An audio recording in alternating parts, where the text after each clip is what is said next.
Hello and welcome to the Underhive, and thank you for joining me today to discuss a recent Warhammer community post discussing the aggregate win rates that Games Workshop have collected from a wide variety of tournaments, but also what their plans are in terms of the ideal win rate they're aiming for each faction, which gives us the nod that they are looking to bring that balance further in line with future balance updates.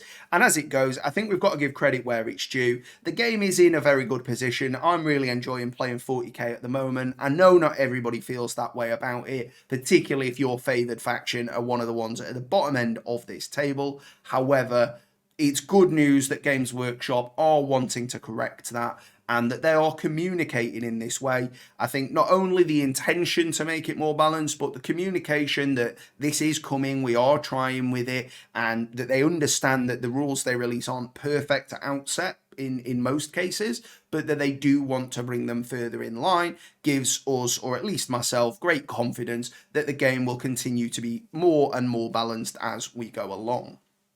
In terms of the Deathguard, because of course that is what I am all about here. I do play some other factions, but primarily Deathguard. I think 47% is a fine place to be. I don't think these statistics are representative of any one person's experience or ability to win with a given faction, because of course there's going to be a variety of lists in there that may not even be close to the average way you would build a list, and so I don't think it represents your ability to win a game or your ability to have fun with an army.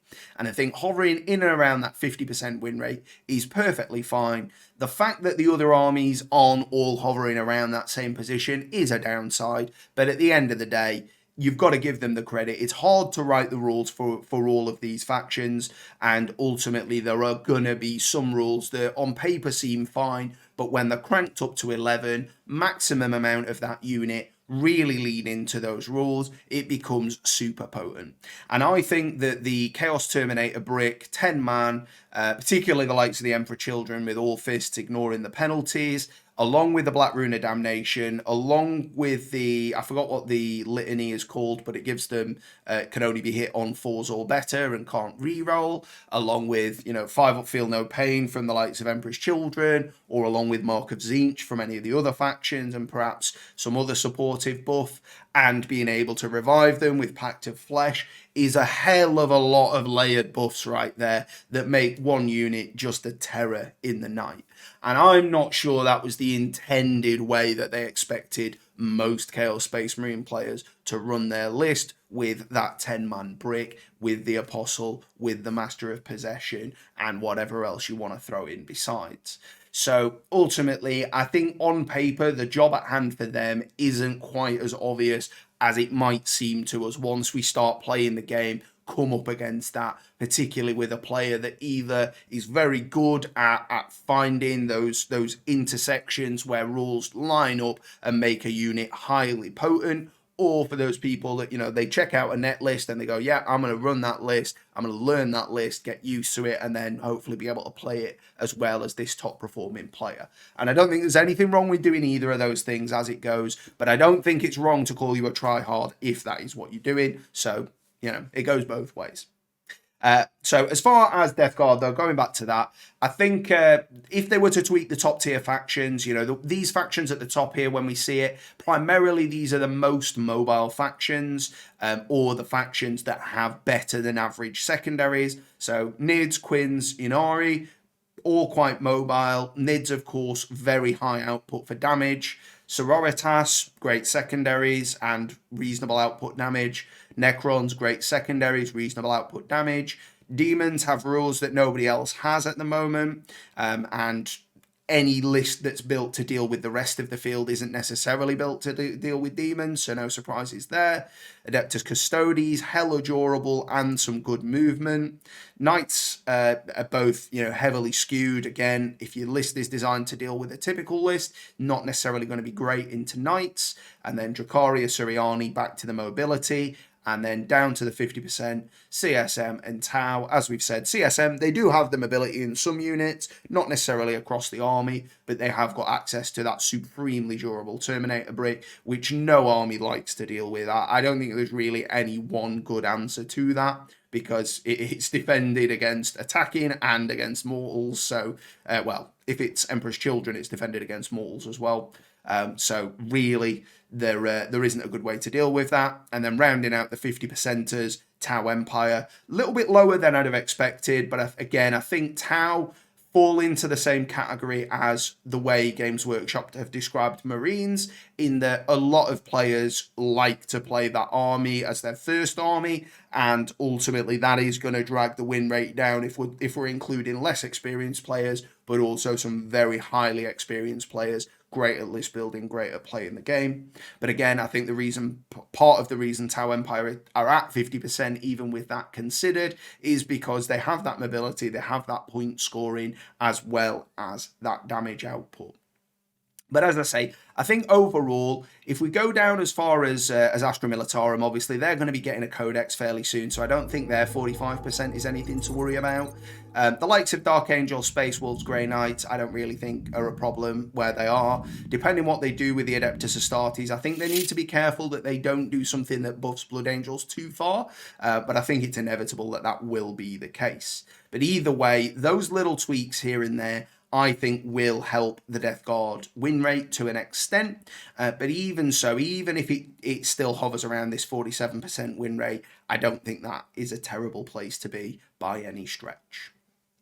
As far as the Nids and Quins, so as it goes, part of the reason they're winning is the mobility. If you give a faction so much mobility, you really need to account for the fact that that's how the game is played, and they shouldn't have so much damage output and durability to boot.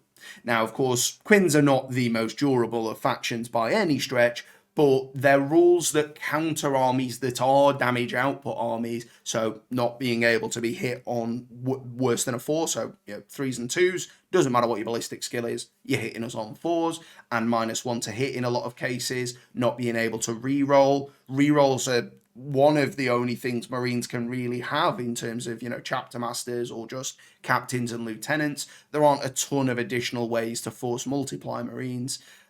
Their psychic powers aren't brilliant either. So when we look at an army like Nids or Quins that have that damage output innately, they have great supporting buffs, they have some direct damage output from psychic, and actually some of the best damage output from psychic, along with that mobility and reasonable durability, it just makes them too much to handle in terms of a point scoring game, or just in terms of just trying to kill them and just score a moral victory for ending them, even though they batter you on points.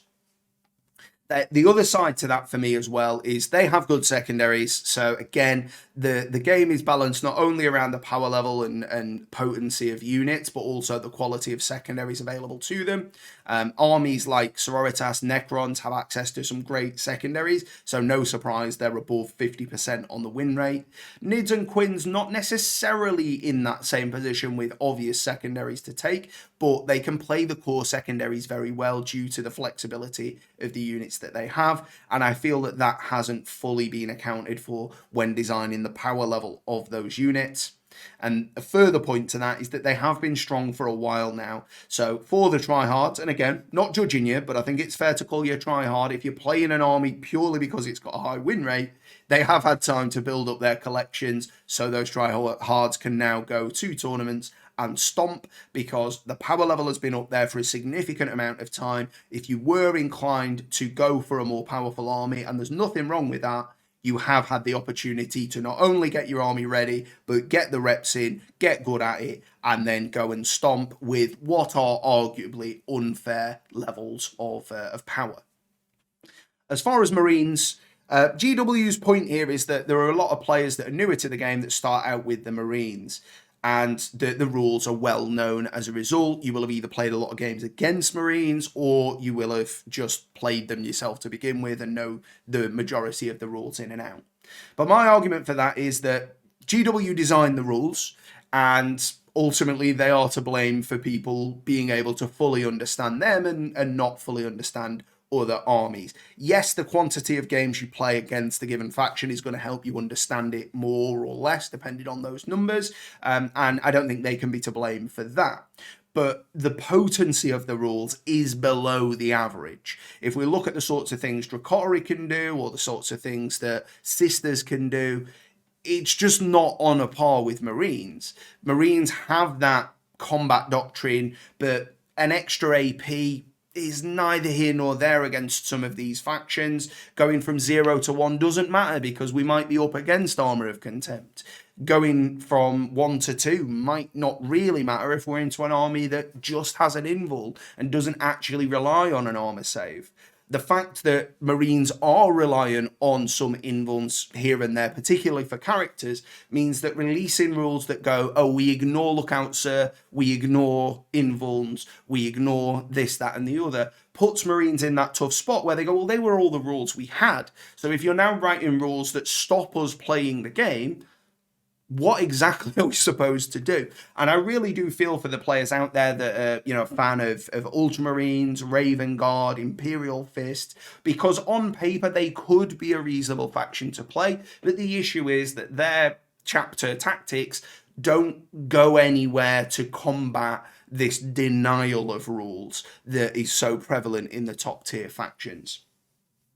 Now, they are a house of cards, I will say. I understand the position Games Workshop are in as much as anybody that isn't in Games Workshop can, in that there are a hell of a lot of data sheets in the Space Marine Codex, and whilst they're not all used widely, I think just upping the power level on some of the less used Codex data sheets would not do anything, because giving somebody an option to run, a Predator just won't actually change the power level of the codex in any meaningful way.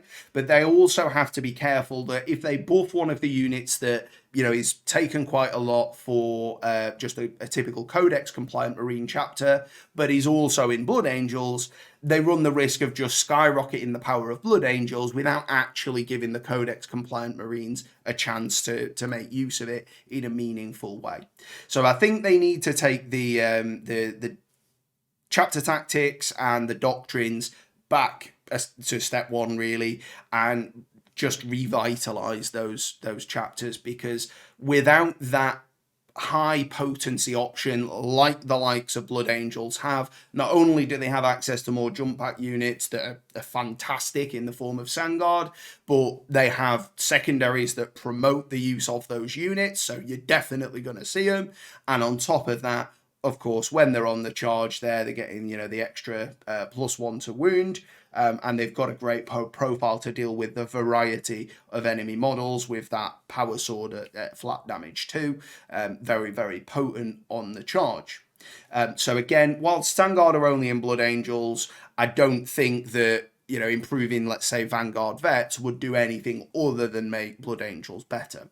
So they need to be careful how they go about it, and I understand that's a big task. So whether or not we'll see Marines change in the near future is another question, but hopefully we will see them rise in power level in a way that doesn't go back to the likes of Grey Knights teleporting a Dread Knight into your back line and then just absolutely battering your back end and leaving you in a position of fighting on two fronts. I think that sort of rule, whilst I'm sure it was very fun for the Grey Knights players, I don't think it does a lot to balance the way that the chapters feel compared to each other.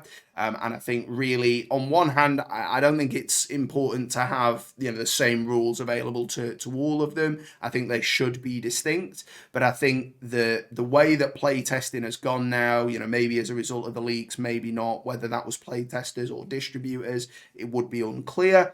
But reducing the way that playtesting is done, I don't think is good for that internal codex balance. And as a non-playtester, obviously I don't have a horse in that race, but I think if there was the option to revitalize that playtesting, I would be behind it, even as somebody that isn't involved, because I think it is good for the ultimate balance of the codexes and of the game as a whole.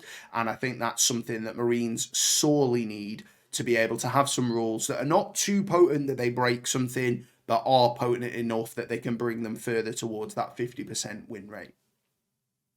As far as the AdMech, of course, back in the earlier part of the edition, AdMech were a force to be reckoned with. They took significant nerfs, and now they are very much struggling.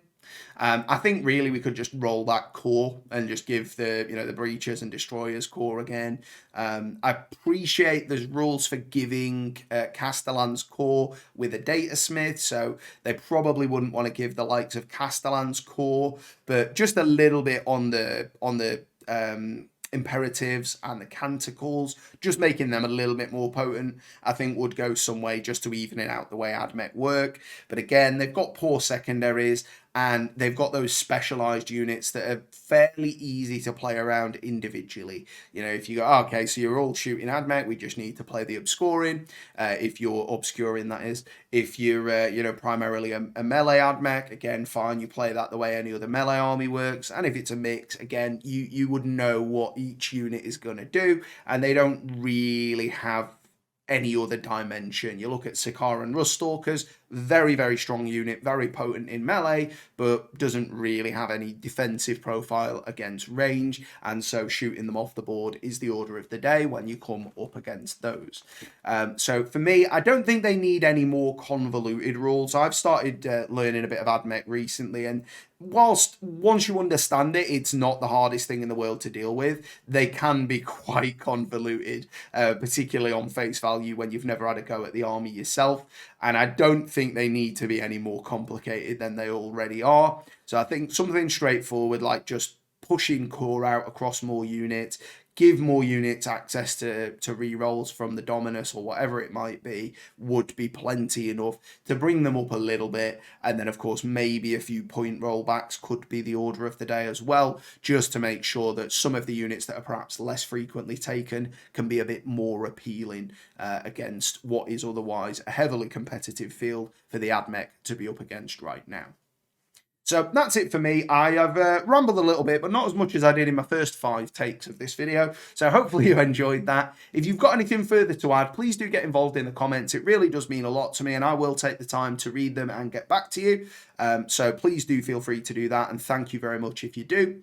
Otherwise, if you want to like or subscribe, it really means a lot to me. You know how YouTube works. You know it helps me out, but it really does mean a lot. So again, thank you to those of you that would like to do that. Otherwise, thank you so much for watching, and I will see you next time in the Underhive.